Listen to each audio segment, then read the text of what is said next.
सभी दर्शकों का स्वागत है। मैं बाबा रामदास अपने चैनल दद्दा की खरी खरी के लिए आज हमारे साथ एक बार फिर से अनिल नाकरा जी हैं। अनिल नाकरा जी एक बिजनेसमैन हैं और अलवर और जयपुर में बेस्ड हैं और मूलतः नूह मेवात के एकदम मतलब मेवात क्षेत्र के रहने वाले हैं और मेवात को बड़ी बारीकी से ऑब्जर्व कर रहे हैं पिछले 30-40 साल से। अनिल सर, स्वागत है आपका चैनल पे। आपको, दद्दा को और सभी को मेरा बहुत बहुत प्रणाम।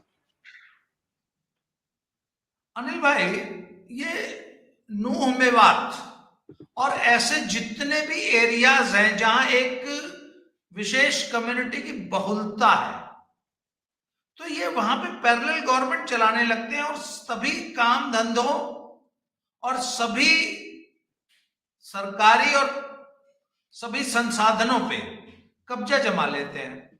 सारे बिजनेस लीगल इलीगल सब पे अपने साम्राज्यवादी सोच के तहत जो है वो एक कब्जा जमा लेते हैं और बहुत सारे इलीगल धंधे शुरू कर देते हैं। तो ये प्रशासन हमारा उनके आगे नतमस्तक हो जाता है और उनकी वोट की जो पावर होती है, सारी पार्टीज, पॉलिटिकल पार्टीज उनका तुष्टीकरण करने लगती हैं। ये चीज हमने नूह मेवात में पिछले कई सालों से, हम दशकों से देख रहे हैं। तो जरा इसके बारे में बताइए कि ये क्या है, इसके पीछे की समाजशास्त्रीय विश्लेषण कीजिए जरा इसका। जी, बहुत बहुत धन्यवाद, आपने मुझे दोबारा बुलाया। आपने नूह मेवात का नाम लिया। अभी आपको सबको भूला क्या ध्यान ही होगा, भूलना चाहिए भी नहीं। 31 जुलाई को नूह में, फिरोजपुर झिरका में एक तरफा जेनोसाइड हुआ था। दंगे नहीं थे ये। दंगे तो हो गया कि दोनों पक्ष आमने सामने हैं। ये जो हमारी कलश, ये जल यात्रा निकल रही थी, अपना उस पे जो किया था, मैं वहां करता हूँ, फिर पीछे भी जाएंगे हम और आज वर्तमान में भी आएंगे। उस दिन हमारे, जो आपने कहा इनका कब्जा हो जाता है, इनका इनका तो उद्देश्य ही यही है कि गजवाए हिंद बनाना है और गजवाए वर्ल्ड बनाना है। आप देख रहे हैं आजकल हमास और ये इजराइल क्या हो रहा है। ये लड़ते रहेंगे। हमारी सरकारें जो हैं, या जो इजराइल की सरकार है या जो अमेरिका की सरकार है, ये आतंकवाद से लड़ रही है, ये आतंकवादियों को मार रही है। ये तो फिर पैदा हो जाएंगे। जब तक इनकी जड़ पे हमला नहीं होगा, ये खत्म नहीं होंगे। आपको मैं थोड़ा सा संदर्भ जा रहा है इधर उधर हमारा विषय से। जैसे अफगानिस्तान है, अफगानिस्तान में पहले 15 कितने साल अपना रूस की सेना रही वहां, फिर वो थक हार के चली गई। फिर 9/11 हुआ अमेरिका में, जो 4-5 ये बम, ये जो हवाई जहाज से इन्होंने टावर्स वगैरह गिराई। उसके बाद जॉर्ज वॉकर बुश के टाइम हमारी अमेरिका ने वहां हमला किया और 20 साल तक अफगानिस्तान में रहे और थक हार के अपने हथियार छोड़ के भाग गए। 15 अगस्त को ही वो डेट पड़ी थी। लेकिन ये तालिबान थके नहीं, ना ये थकेंगे। इनके तो लिखा हुआ है आपने जिहाद ही करना है और आप इसीलिए आए हो, और किताब सिर्फ एक ही है, कोई पढ़ाई नहीं, कुछ नहीं। कोई गलती से पढ़ ले तो पढ़ ले। तो जिहाद इन्होंने करना है। वही मेवात में अब हम आते हैं कि मेवात में 31 जुलाई के बाद बहुत पूरे देश में सारा समाज, हम लोग सब बड़े व्यथित हुए, स्वर बहुत उद्वेलित हुए। सबने अपनी अपनी प्रतिक्रियाएं दी, फेसबुक, सोशल मीडिया, जैसे भी दी, जो भी दी। उसके बाद हमारी मनोहर लाल खट्टर सरकार ने कुछ सख्त एक्शन भी लिए। उनके जेसीबी चलाया गया, तो कहा साहब योगी मॉडल आ गया इधर। जेसीबी से अवैध सब दुकानें तोड़ी गई, जितने इनके अवैध कब्जे थे फल फ्रूट वाले, आगे तक इन्होंने दुकानें बढ़ा के दोनों तरफ जो इन्होंने सड़क आदि आदि घेर रखी है। नूह में, फिरोजपुर झिरका में, भड़कली में ट्रैफिक हमेशा जाम रहता है। जाम इस वजह से रहता है कि आधी आधी सड़कें दोनों तरफ से तो इन्होंने घेर रखी है। मैं अब आज की स्थिति में आऊंगा, उससे पहले मैं बता दूं एक आपको मालूम होगा, एक आप तो कुश्ती के तो खैर खुद माहिर हैं, उसका हिस्सा रहे हैं, आज भी है। एक हमारे क्रिकेट में प्लेयर होता था रवि शास्त्री, ये मैं आपसे ही उदाहरण देना सीख रहा हूँ। रवि शास्त्री के बारे में, क्रिकेट सब हमारा हिंदुस्तान का एक पॉपुलर गेम है, आजकल भी वर्ल्ड कप चल रहा है। रवि शास्त्री उस टाइम 50 वनडे ये शुरू हुए थे मैच, जब रवि शास्त्री, सुनील गावस्कर, कपिल देव ये सब खेलते थे। मैं थोड़ा सा उनका इनकी तुलना आज के हमारे मुख्यमंत्री मनोहर लाल खट्टर से करूंगा। तो रवि शास्त्री को क्या है, वो स्लो बैट्समैन थे, लेकिन उनको वर्ल्ड वनडे में भी लेना शुरू कर दिया। बॉम्बे लॉबी बहुत हावी थी उस टाइम। ये सारे 11 में से 10, 7-8 प्लेयर एक टाइम ऐसा था, 8-8, 9-9 प्लेयर बॉम्बे के ही होते थे, और सब वानखेड़े में प्रैक्टिस करे हुए, क्या कर जितने हैं, तेंदुलकर, गावस्कर, सोलकर, ये सब।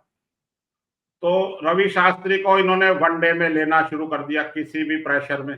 अब वनडे में तो है कि आपने फटाफट रन बनाने हैं और करने हैं। अब रवि शास्त्री ओपनिंग बैट्समैन करने आते थे, बात थोड़ी सी लंबी हो रही है। Ravi Shastri opening batsman batting करने आते थे और वनडे में भी जमते थे, जैसे कोई टेस्ट मैच चल रहा हो, 2-4 ओवर खराब कर दिए और फिर एक आध चौका मारने की कोशिश करते थे, टुक टुक करते थे और आउट होके चल देते थे। मतलब आधी पिच तक आ गए कि सब इस बॉल पे तो छक्का मारेंगे, और हाफ पिच पे जाके उसको टुक कर देते थे। तो मैं रवि शास्त्री की तुलना बड़ी अजीब सी लगेगी, आप इस पे सोचना, अगर पुराने जो आप भी देखते होंगे, हमारे जो मनोहर लाल खट्टर है हमेशा ये रवि शास्त्री की भूमिका निभाते। शुरू शुरू में तो इन्होंने अपना इस नू मेवात एरिया में इन्होंने खूब बैटिंग करी, अच्छी खासी, खूब तोड़ दिए, कर दिए, सारा इनका अवैध कब्जे, सारे अतिक्रमण सब हटा दिए। 2-3 दिन बाद फिर वही कुछ नहीं। कुछ दिन तक तो हमारे नू के जो ये शांति प्रिय लोग हैं, ये बड़े चुपचाप से रहे थे, और इन्होंने कोई अवैध कब्जे कुछ नहीं, सब पीछे पीछे रहे थे। और कोई इनसे नाम लो तो मोनू मानेसर, मोनू मानेसर, इनका बस चले तो मोनू मानेसर नहीं, हमास और इजराइल पे हमले करवाए हैं, ये मोनू मानेसर करते रहे। अब हमारी खट्टर सरकार फिर आ गई है जी, पब्लिक हमारी शांत हो गई है, हिंदुओं की स्मृति जरा कमजोर होती है, वो भूल गए हैं। अब आज की डेट में मैं आपको बता रहा हूं कि वापस 99% वो स्थिति आ गई है।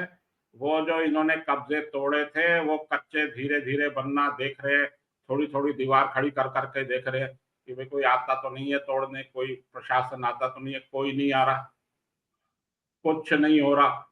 अब वही सारे अवैध कब्जे, वही सब अवैध ठेलियां, वही सब बिना लाइसेंस के मीट बेचना, सब करना, वही अवैध गतिविधियां सब शुरू हो गई है। अब अवैध गतिविधियों में वहां मेन क्या हो रहा है कि नू मेवात जो है हरियाणा और राजस्थान के बॉर्डर में, हरियाणा में ज्यादा पत्थर है नहीं, सारा पत्थर राजस्थान से जाता है। ये जो लाइम स्टोन है बड़ा बड़ा, और रोड़ी बजरी वगैरह, किसी जमाने में सोना में भी क्रैशर होते थे, छोटी छोटी 1 इंची 1.5 इंची रोड़ी होती थी सोना में, और इधर क्रैशर लगे हुए थे, तो वहां से निकलती थी। अब बंद है, और ना वहां बजरी जाती है, बजरी जिसको दिल्ली साइड में जमुना बोलते हैं, पहले जमुना से आती थी, अब सब कुछ बंद हो गया। वो सब राजस्थान से वहां जा रही है, बड़े बड़े डंपर 40-40, 50-50 टन ये पत्थर लेके जा रहे हैं। पत्थर में सरकार रॉयल्टी लेती है वजन के हिसाब से, ट्रकों का काटा करा लिया, धर्म काटा, उसमें 40 टन माल है तो 40 टन की रॉयल्टी है, 20 टन का वजन के अनुसार। ये 90 से 99% अवैध ट्रक चल रहे हैं, पत्थर के, रोड़ी के, बजरी के और बजरी के। अच्छा, अब आपसे पूछा जाए कि बजरी हरियाणा में कहीं से हो ही नहीं रही, कहीं से गवर्नमेंट ने लाइसेंस दे नहीं रखा, तो ये हरियाणा में निर्माण कार्य कैसे हो? ये सारी बजरी जयपुर के आगे एक जगह है टोंक, वहां बनास नदी है, वहां से सब ये जो हमने पिछले प्रोग्राम में बात करी थी कि अब बिजनेस इनके हाथ में चला गया, इनके दिल खुल गए हैं, ये लड़ने मरने मारने पे उतारू हो जाते हैं, सारी बजरी जो है बनास टोंक से आती है। अलवर में, जयपुर में, और विशेषकर ये जितने हैं गुड़गांव, रेवाड़ी, फरीदाबाद, यहाँ बजरी जाती है। मैं यहाँ अलवर में तो खुली दुकान लग रही है, सब्जी की दुकानें कम है और रोड़ी बजरी लाते हैं, सड़क के किनारे खड़े हो जाते हैं, वहीं से पहले ट्रैक्टर ट्रॉली भर भर के जा रहे हैं। अच्छा, ट्रैक्टर ट्रॉली बॉर्डर पार कर रहे हैं राजस्थान हरियाणा, कोई ट्रैक्टर तो साहब किसी की रोकने की हिम्मत ही नहीं है, ना पुलिस की, कोई बॉर्डर नहीं, कोई टैक्स नहीं, कोई परमिट नहीं, कुछ नहीं। ये सारा टोटल काम अवैध हो रहा है। एक आप अगर भिवाड़ी जो है वो राजस्थान में आता है, बिल्कुल तावड़ू और भिवाड़ी ये बिल्कुल एक बॉर्डर है हरियाणा और राजस्थान का। वहां पे एक जगह है चौपंकी, वहां मैं खुद एक बार पेप्सी की फैक्ट्री है वहां किसी काम से गया था, तो वहां पहाड़, अवैध पहाड़ इतना इन्होंने काट दिया है कि वो एक दीवार बन गया। आप उसको देखेंगे और अगर कोई फोटो वगैरह मैंने नहीं खींची, अब कभी जाऊंगा तो फोटो खींच के मैं सब जगह डालूंगा, आपको भेजूंगा। आप कहेंगे पता नहीं हम तो कहाँ, ये इजिप्ट में आ गए, मिस्र में आ गए, कहाँ आ गए, ऐसी पहाड़ियां, ये पिरामिड टाइप बन रहे। पूरे पहाड़ के पहाड़ गंजे कर दिए हैं हमारी सरकारें, चाहे हरियाणा सरकार हो, चाहे राजस्थान सरकार हो, चाहे बीजेपी की सरकार हो, चाहे कांग्रेस की सरकार हो, चाहे चौटाला साहब की सरकार हो, कोई प्रतिबंध नहीं है। इनसे पूछ लिया जाए कि हरियाणा में किसी ने फरीदाबाद में, रेवाड़ी में, पलवल में, होडल में किसी ने निर्माण कार्य करना है, वो बजरी कहां से आ रही है? हरियाणा में कौन सी जगह ऐसी आपने छोड़ी है जहां से बजरिया? हाँ नखरा साहब, इसका मतलब सरकारें शामिल है, पुलिस के बिना कैसे ट्रांसपोर्टेशन हो जाएगी, या जिला प्रशासन की अनुमति, या जब तक वो आंख बंद नहीं करेगा कैसे कोई इलीगल माइनिंग कर सकता है? तो आपकी बात से ऐसा लगता है कि हरियाणा और राजस्थान दोनों की सरकारें इसको, इस इलीगल एक्टिविटी को अलाउ करती है, वहां की पुलिस अलाउ करती है, ट्रांसपोर्टेशन अलाउ करती है, राजस्थान में इलीगल माइनिंग हो रही है, हरियाणा में बिक रही है। इसका मतलब ये एक बहुत बड़ा नेक्सस है जिसमें हरियाणा और राजस्थान दोनों की सरकारें शामिल है। आपने कहा आंख बंद कर ली, मैं इसको कह रहा हूं जो द्रौपदी, वो अपना सॉरी महाभारत में धृतराष्ट्र की पत्नी का क्या नाम था, गंधारी, क्या नाम था उसका, गंधारी, गंधारी माता ने जैसे आंख गंधारी। में पट्टी बांध रखी थी ना, ये दोनों तरफ की पुलिस ने आंख में पट्टी बांध रखी है और नहीं पैसों नहीं से सर, ना ना हाँ, ना, पट्टी बांध लेगी तो फिर वसूली कैसे करेंगी? पट्टी के नीचे से वसूली ये देखते है, रहते हैं, और वसूली के बिना थोड़ी ना पुलिस अलाउ मैं करेगी। नहीं, वसूली तो है ही, लेकिन वसूली भी बहुत लिमिट में है। अगर ज्यादा ये पुलिस वाले अगर ज्यादा अपना कोई आंख दिखाता है, नहीं जी मेरे को तो इतने और ऐसे चाहिए, तो उसको ये डंपर के नीचे कुचल देते हैं, मार देते हैं। इसका मैं आपको उदाहरण बताऊं, एक डीएसपी थे, नू मेवात में नए नए आए थे, डायरेक्ट आईपीएस थे, तो जवान आदमी था, जोश भी था, सुरेंद्र विश्नोई उनका नाम था।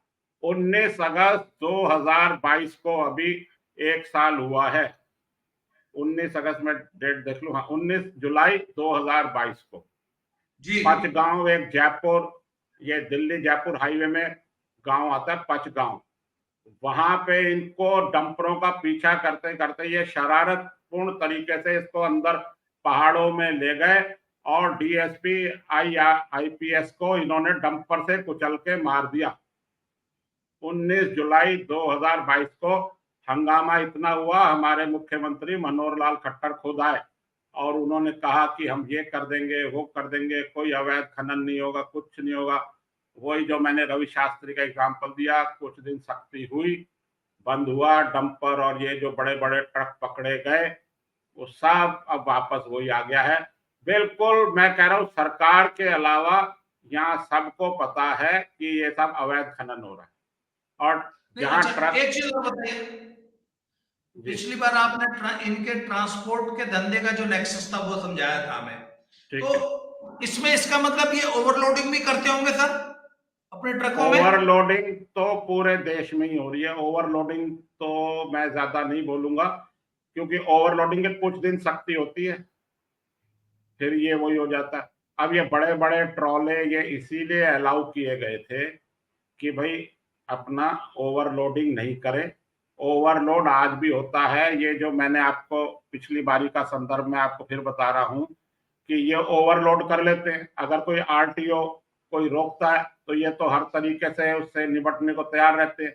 हमारे लोग थोड़ा सा घबरा जाते हैं, इसीलिए ये हावी है। मैं आपको इसमें एक बात और बताना चाहता हूँ। आपने देखा होगा, आप तो खुद जमीन से जुड़े हैं, एक ट्रैक्टर होता है। ट्रैक्टर जो है वो जुताई के लिए है और खेतों में चाहिए। अब बैलों का जमाना तो लगभग चला सा गया है। जितने भी वाहन हैं, टू व्हीलर से लेके ट्रक, कार, जीप, सब कुछ, उसके रेट जो है वो कंपनी बेचने वाली खुद तय करती है कि मेरी मोटरसाइकिल का रेट आज से 5,000 बढ़ के 1 लाख हो गया है, मेरी कार अब 10 नहीं, आज 10.5 की मिलेगी। ट्रक जो मेरा है वो कल जो 20 लाख का था आज से 21 लाख का हो गया। ट्रैक्टर का ऐसा है कि ट्रैक्टर के रेट के लिए रेट बढ़ाने से सरकार के लिए अप्रूवल लेनी पड़ती है और जी। उस पे जीएसटी भी कम है। मनमाने तरीके से ट्रैक्टर वाले जो है अपनी कंपनियों के, चाहे मैसी हो चाहे महिंद्रा हो, कोई भी हो, ये अपनी मर्जी से रेट नहीं बढ़ा सकते कि साहब महंगाई बढ़ गई, ये बढ़ गई, रॉ मटेरियल की कॉस्ट बढ़ गई, इनको परमिशन लेनी पड़ती है। सरकार तो इतनी सुविधा दे रही है कि भाई हमारे कृषि काम के लिए हम ट्रैक्टरों पे कम रेट रखें, जैसे सस्ते दामों पे उपलब्ध हो, और इनको लोन की सुविधा भी दे रखी है। बैंक वगैरह सब ट्रैक्टर फाइनेंस करते हैं।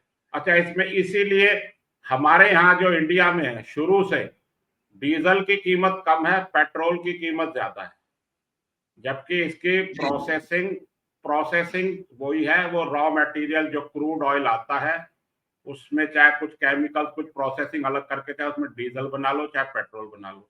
इनके फिर जो बाई प्रोडक्ट है वो बाकी मोबिल ऑयल है और ये डामर है जो सड़कें वगैरह बनती हैं। अब यहाँ शुरू से ही कृषि कार्य के लिए डीजल इस्तेमाल होता है, होगा, इसीलिए डीजल की कीमतें शुरू से भारत में कम रखी गई। यूरोप में, जैसे अमेरिका में डीजल महंगा है, पेट्रोल सस्ता है। यहाँ पेट्रोल सस्ता है, इसलिए ऐसा नहीं कि पेट्रोल महंगा है तो अच्छा है और डीजल सस्ता है तो खराब है। अच्छा, आपको मैं एक बात इसमें और, थोड़ा सा संदर्भ इधर उधर हो रहा है।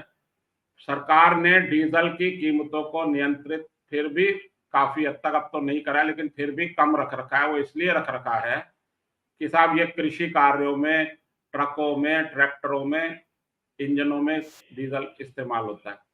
आज के डेट में डीजल जो सबसे ज्यादा यूज कर रहे हैं वो जेनसेट कर रहे हैं।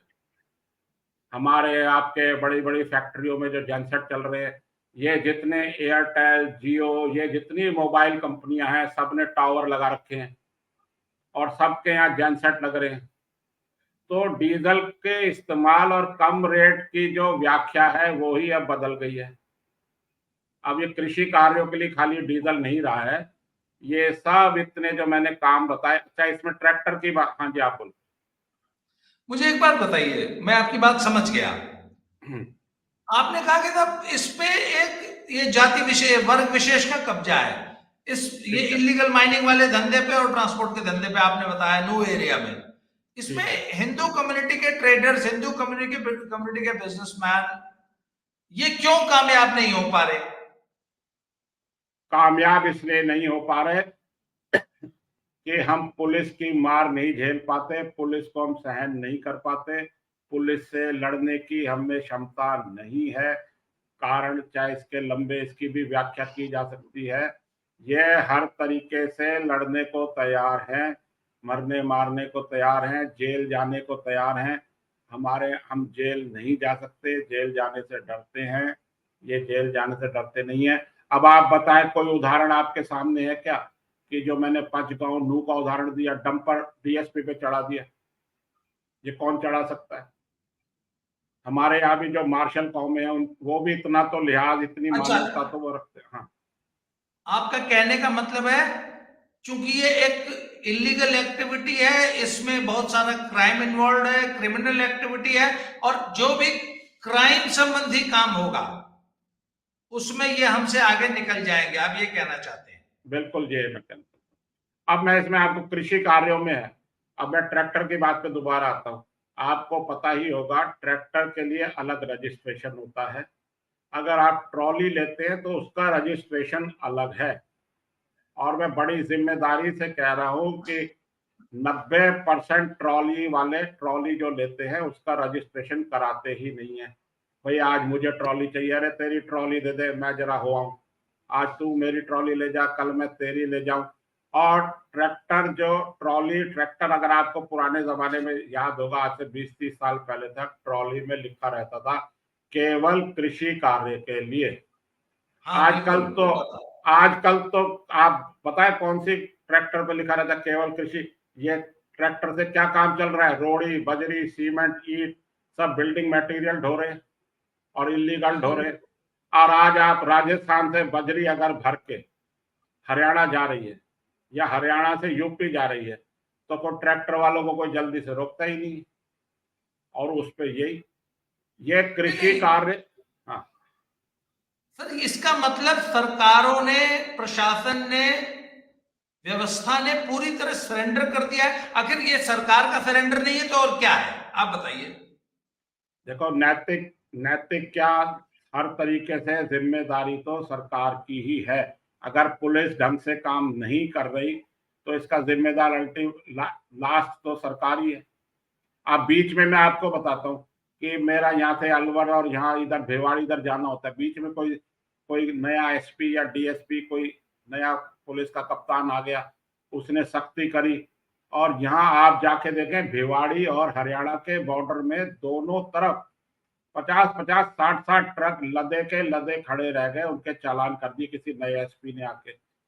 और वो इतनी पेनल्टियां लगा गया वो कि वो ट्रक छुड़वा ही नहीं पाए, पड़े पड़े उनके टायर खराब हो गए। अगर अवैध खनन पे ढंग से, अगर ये ढंग से पेनल्टियां लगानी और सख्ती शुरू करे तो किसी ट्रक वाले की हिम्मत नहीं है। अगर उस पे एक बार ढंग से पेनल्टी लगा दी जाए, ओवरलोड और ये इतना माल कम है, रवन्ना रवन्ना बोलते हैं, ये जो साथ लेके चलते हैं ना रॉयल्टी का, इसको रवन्ना, अगर ये नहीं है तो ट्रक खड़े के खड़े रह जाते हैं। 20-20 30-30 लाख रुपए तक ब्याज पेनल्टियां गवर्नमेंट इस पे नोटिस भेज देती है। ऐसे ही शराब में होता है कि ये जो शराब के ट्रक चलते हैं, अगर शराब का किसी ने ट्रक अवैध पकड़ लिया, किसी एक्साइज वाले ने या उसने, और उसमें पेनल्टी लगा दी, तो वो तो 20 लाख का ट्रक है तो वो तो पड़ा पड़ा ट्रक सड़ जाएगा। शराब इधर उधर गांव वाले निकाल के ले जाते हैं, वो ट्रक दोबारा छुड़वाने लायक नहीं रहता। मतलब कुल मिला के हम बात यही है कि ये सब प्रशासन के नाक तले हो रहा है, कुछ दिन सख्ती है। अब गवर्नमेंट भी कहती है कि ये सुप्रीम कोर्ट के ऑर्डर से ये जो खाने वगैरह बंद हुई है ना, ये सुप्रीम कोर्ट के ऑर्डर से हुई है कि अवैध खनन हो रहा है, पर्यावरण को नुकसान हो रहा है। अब इस पे भी अलग से डिबेट हो सकती है। सुप्रीम कोर्ट ने मना कर दिया है कि जी हरियाणा की कुछ ये अरावली है जो गुड़गांव के पास इधर है, और सोना जो मैंने बताया यहाँ जो क्रैशर है, ये सब सुप्रीम कोर्ट के ऑर्डर से बंद कर दी गई।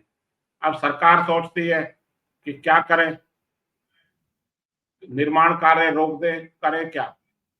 वो कहते अच्छा जी चुपचाप आने दो जी, वो देखते रहते। तो सरकार की भी कुछ मजबूरी हो जाती है मैं इसमें दोनों। हाँ नागर साहब एक बात बताता हूँ, ये सुप्रीम कोर्ट के ऑर्डर से इलीगल माइनिंग पे पंजाब में रोक लग गई थी सर। इतना हाहाकार मच गया था कि सारे तो बड़े प्रोजेक्ट्स बंद हो गए, स्पेशली रोड कंस्ट्रक्शन के जितने प्रोडक्ट्स है। वो कहते हैं जी हमको मिट्टी नहीं मिल रही। सबसे आज की तारीख में ये अमृतसर कटरा अमृतसर दिल्ली जो एक्सप्रेसवे बन रहा है नया, उसमें 1.5 साल वो डिले हो चुका है। इसलिए क्यों?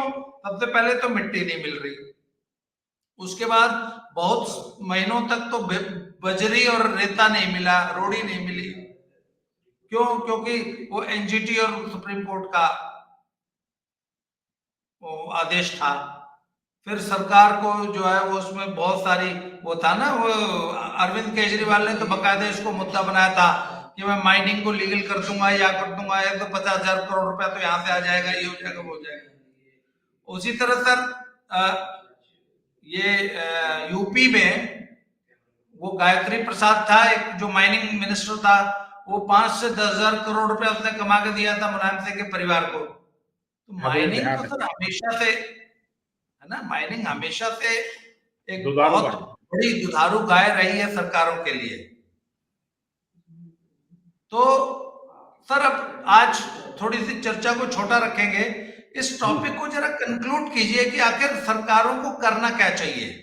अगर सरकारें सख्ती से माइनिंग को रोकती हैं, इलीगल माइनिंग को, तो बिल्डिंग मटेरियल के दाम बेतहाशा बढ़ जाते हैं।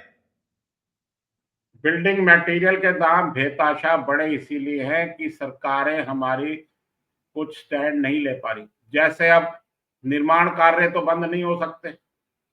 अब जैसे ईंटें बनती हैं, जो लाल वाली ईंटें होती हैं, ये मिट्टी से पका के और ये बनाते हैं, ये सब आप मुझसे ज्यादा जानते हैं। अब ये जब ये नहीं बनने देंगे, इसका तो एक ऑल्टरनेटिव आ गया, होलो ब्रिक्स वगैरह बनने लगी है, बड़ी बड़ी बिल्डिंग। अब जी रोड़ी बजरी, इनका क्या ऑल्टरनेटिव है? इनका कोई आया ही नहीं है। सरकारें जैसे वैसे तो ऑर्डिनेंस पास कर देंगी कि साहब अपना शाहबानो को, जो तुमने कहा है उसका शाहबानो केस पलट दिया। ऐसे ही आप, जो रोड़ी बजरी जो है हरियाणा में बंद हो गई, सरकार का रेवेन्यू कम हो गया, काम फिर भी हो रहा है। जो पहले रोड़ी थी 100 रुपए थी, अब वो 1000 रुपए हो गई है। जो पहले बजरी 200 रुपए ट्रॉली आती थी, आज 3-3 हजार रुपए ट्रॉली आ रही है। ट्रॉली का रेट चलता है क्योंकि ट्रैक्टरों के उससे ही आती है। और ये कृषि कार्य करके जो ये इतना नुकसान अपना कम गवर्नमेंट कर रही है, इसके लिए भी कोई रेगुलराइज करे कुछ ट्रैक्टरों को। ट्रैक्टर कोई भी आदमी, किसान कोई भी खरीदता है ट्रैक्टर, तो वो ये सोच के खरीदता है 2-3 महीने तो हमारी जुताई हो जाएगी, बाकी हम जो है सीमेंट ढोने में लगा देंगे, लोहा सरिया इधर से उधर कर देंगे। ये इनके कृषि कार्य कितने दिन काम आता है? ये सारी व्यवस्थाएं गवर्नमेंट अपना भी नुकसान कर रही है, अवैध खनन को बढ़ावा दे रही है, सख्ती नहीं कर रही। सख्ती करे, बीच में जो है, मैं आपको बात बताऊं, फरीदाबाद इस साइड में बहुत सख्ती हो गई थी। यहाँ कोई अलवर में बॉर्डर पे भिवाड़ी में कोई सख्त एसपी आ गया था, तो उसने सख्ती करके सारे ट्रक वगैरह कुछ दिन के लिए बंद कर दिए थे। तो हरियाणा में हाहाकार मच गया कि साहब यहाँ निर्माण कार्य कहाँ से हो? दिल्ली की जमुना का रेता था वो बंद हो गया। अच्छा, वहां से एक मैं आपको और मजेदार बात बताऊं कि राजस्थान का जो बॉर्डर है और मध्य प्रदेश का बॉर्डर है, धौलपुर के आगे मुरैना के आसपास, वहां चंबल नदी बहती है।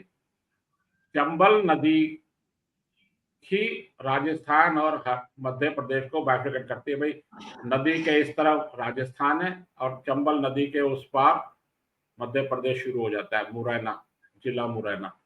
अच्छा, उस चंबल नदी में भी बजरी होती है। जी अच्छा, बजरी राजस्थान की सरकारों ने आंख पे पट्टी बांध रखी है, वो सारी बजरी जो है मध्य प्रदेश साइड से निकाली जाती है। जी वहीं ट्रक भर भर के और सारी रॉयल्टी अवैध खनन उस साइड होता है। अब अगर ये उस अपना बना वो चंबल नदी का राजस्थान भी इधर से बजरी निकालने लगे तो कुछ उनको रॉयल्टी मिले, कुछ मिले। सरकारों को कोई बताने वाला ही नहीं है, ध्यान ही नहीं है। एक साइड से ही बजरी हो रही है, बजरी जबकि दोनों साइड होती है। अब जब इन दिनों बरसात नहीं है, सूखा हो जाएगा, नदी में पानी हो जाएगा, तो जेसीबी वगैरह सब चलेंगी, अंदर उतरेंगी, सब बजरिया भर भर के मध्य प्रदेश साइड में चली जाएगी। अब मध्य प्रदेश से इधर लाना महंगा पड़ जाता है। हाँ जी, आप कुछ। तो इसका मतलब मध्य प्रदेश साइड अगर इलीगल माइनिंग हो रही है तो मध्य प्रदेश की सरकार भी उसमें इन्वॉल्व है।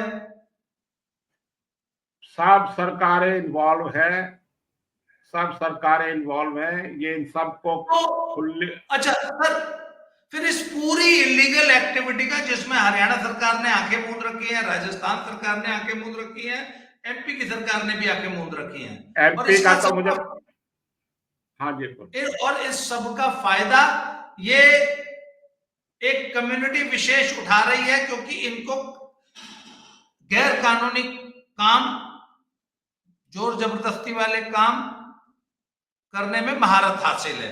आज की, सब 80% फायदा वही उठा रहे, या हमारे पुलिस वाले उठा रहे हैं, या हमारे नेता मंत्री लोग उठा रहे हैं, खनन मंत्री, ये मंत्री, उनको सब आते ही सब बता देते हैं कि साहब यहाँ ऐसे ऐसे हो रहा है, ऐसे ऐसे हो रहा है, वो और सर सब पर चुप एक बात रहते है, हैं। हाँ, ये पूरी जो इलीगल माइनिंग की जो इंडस्ट्री है ये तो हजारों करोड़ की इंडस्ट्री है, अरबों रुपए, वही अरबों अरबों रुपए। रुपए की इंडस्ट्री है। हाँ हाँ, बिल्कुल ऐसे ही यहाँ मार्बल का जो काम है वो उस पर फिर कभी चर्चा करेंगे। अगर सरकार ढंग से चले, तरीके से चले, भ्रष्टाचार, अब पहले लोग बोलते थे, लास्ट बात में कह के अब चर्चा को विराम देंगे, कि साहब भ्रष्टाचार ऊपर से रुकना चाहिए। अब मेरा ये मानना है कि ऊपर से तो कुछ हद तक रुका है, नीचे अभी नहीं रुका है। ये जो कहते हैं ना कि अच्छे थाने, अच्छी पोस्टिंग, ये सब यही है कि यहाँ हो जाता है, यही सब चल रहा है। लेन देन पुलिस जो उस इलाके की है वो कर रही है, जो नेता लोग हैं, ये जो मम्मन और ये जो नू के ये जो अपना थे ये एमएलए, इन सब को पैसा कहाँ से मिल रहा है? ये इनको प्रोटेक्शन देते हैं, डंपर वालों को, चलने वालों को, ये जो चल रहे अवैध चल रहे। आप रोक के तो दिखाओ कोई डंपर, कोई ट्रैक्टर, अभी फोन आएंगे जी इसको छोड़ दो, कर दो। मैं नाम नहीं लेना चाहता, हरियाणा के केंद्र के मंत्री एक डंपरों के लिए मैंने खुद देखा है, इन पे फोन करते कि भाई उसका तुमने ट्रैक्टर और ये कैसे पकड़ लिया। अगर एक मंत्री लेवल का आदमी ट्रैक्टर छुड़ाने के लिए थाने में खुद बात कर रहा है कि साहब नहीं छोड़ रहे, आप सोच लो कि मंत्री भी एक ट्रैक्टर ट्रॉली छुड़ाने में बजरी की रोड़ी की पकड़ी गई है, किसी पुलिस वाले ने पकड़ ली, तो फिर एंड में उस रोड़ी बजरी का क्या हुआ? रॉन्ग साइड का रेड लाइट का चालान काट के उसको छोड़ दिया कि साहब पकड़ लिया, कुछ तो करना है, कागज में चालान बन गया कि साहब इन्हें लाल बत्ती पार कर ली, लो जी 1000-2000 चालान दो एक बारी और जाओ। ऐसे ऐसे काम हो रहे हैं और सब जनता जानती है, सब जनता जानती है, आम आदमी सब जानता है। तो आज की सर बातचीत से निष्कर्ष ये निकला कि राज्यों की सरकारें, प्रशासन, पुलिस प्रशासन की नाक के नीचे ये तमाम इलीगल एक्टिविटीज चल रही हैं और इसका ज्यादा से ज्यादा फायदा ये जराइम पेशा लोग, ये जराइम पेशा कम्युनिटीज उठा रही हैं और हम सब लोग मूक दर्शक बने बैठे हैं अपने थोड़े से फायदे के लिए कि हमको थोड़ी रोड़ी, थोड़ी बजरी सस्ती मिल जाती है। तो तब ये थे अनिल नागरा साहब। आज की अनिल भाई थोड़ी सी चर्चा छोटी रखी है हमने क्योंकि मेरे थोड़े से और कुछ अपॉइंटमेंट्स हैं आज, तो आशा है आपसे दोबारा इसी तरह बातचीत होती रहेगी। आपने आज हमारे कार्यक्रम के लिए समय निकाला, आपका बहुत बहुत आभार, धन्यवाद। मुझे आशा है कि दर्शकों को ये चर्चा हमारी पसंद आई होगी। बहुत जल्दी अगली वीडियो में फिर से मिलते हैं। Thank you very much Anil भाई, राम राम, नमस्कार। आपको सबको प्रणाम।